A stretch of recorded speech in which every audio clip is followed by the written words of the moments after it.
Welcome to Bitesize Fiber, the podcast where we break down the biggest challenges in fiber and telecom one bite at a time. I'm your host, Ellie Puls. In episode 3 of our Planning and Design series, we're exploring how outdated workflows and manual processes can stall your fiber rollout and how AI can help modernize planning for speed and accuracy.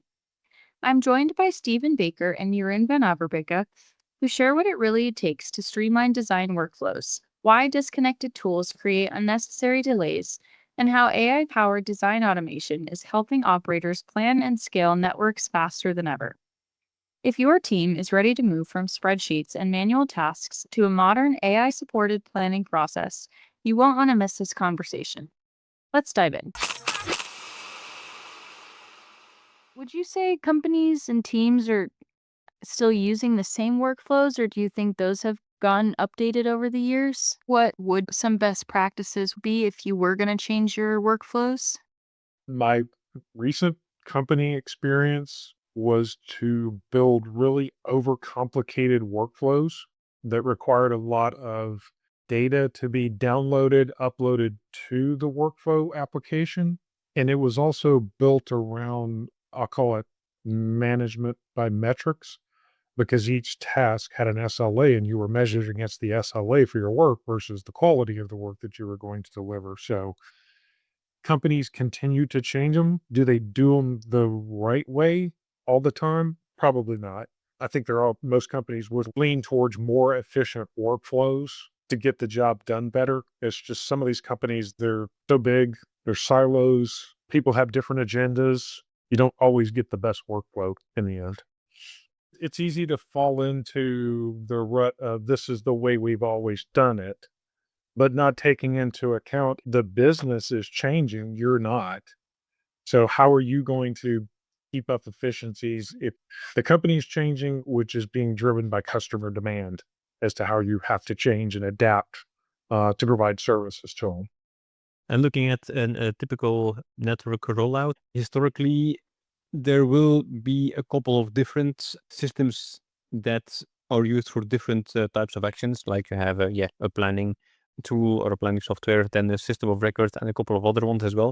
And I think one of the best practices that I've definitely seen in the last couple of years is that the companies who succeed in linking those applications, interfacing the different parts of rollout, do get to success.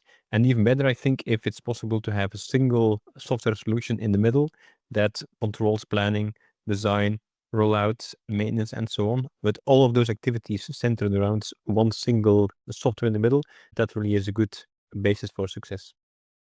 AI is obviously playing a growing role in our businesses and our workflows, network planning as well. Have you guys seen any examples of where automation or AI-driven tools have helped speed up or improve the design process?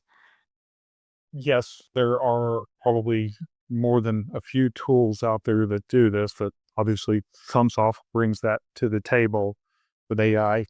I'm going to call it AI. It's probably a little bit more algorithm logic, which is the root of AI to begin with. You have to train something. You have to train artificial intelligence.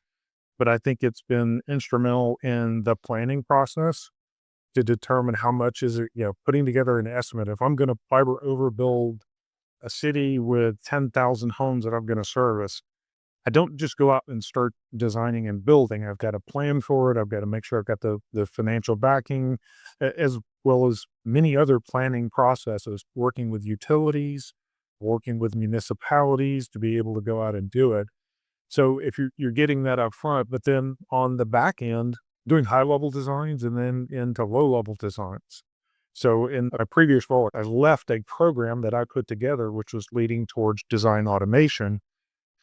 And the goal was to virtually eliminate a designer from drafting in a very complicated system of record, GIS, that required a lot of manual input data to input it in there. It was going to take a lot of work, right? Transitioning data models into a containment type model and then implementing the ComSoft products with this other system of record. And the business case, but the senior director, executive director over the design team signed up an almost 70% cost savings in the process. To my mind, there's actually two main components of AI. And the first is one that we already mentioned at the beginning. That's the data. So for any AI to work, there needs to be data that is available, large sets of data that have been tagged and can be used as training for any AI. And then the second bit is actually the training. So the fact that a planner or a network expert or whatever is tagging the data saying this is a good decision, this is a bad decision. So in the end, it all boils down to making sure that the data is available in large quantities, that based on this data, certain general trends can be recognized and tagged, and then applying that to the new data coming in. So the fact that any network rollout generates so much data because you're covering a huge geographical area, the GIS data is in there, that needs to be parsed and tagged. I think there's definitely an opportunity for AI to start with, but also while doing a major rollout to increase the data and the analysis that you can do on that data.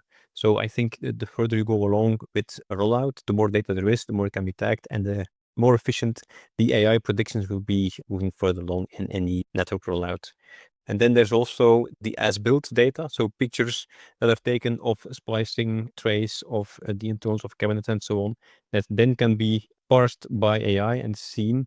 Are there any changes here, any difficulties, anything that could result in a degradation of network quality, splices that are missing?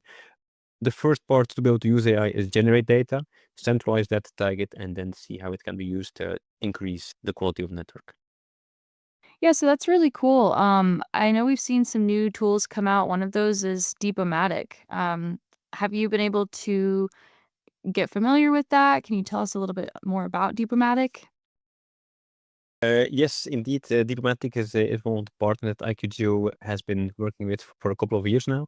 What they allow to do is have, after the deployment has been constructed or a piece has been constructed, like a splicing tray, a cabinet, a manhole, to take pictures and then parse those pictures on the fly and identify in the field that something may have been mislabeled, misrepresented, misspliced, and so on. So it's first a way of validating the rollout on the spot, but also afterwards having a digital trace of what has happened in the field.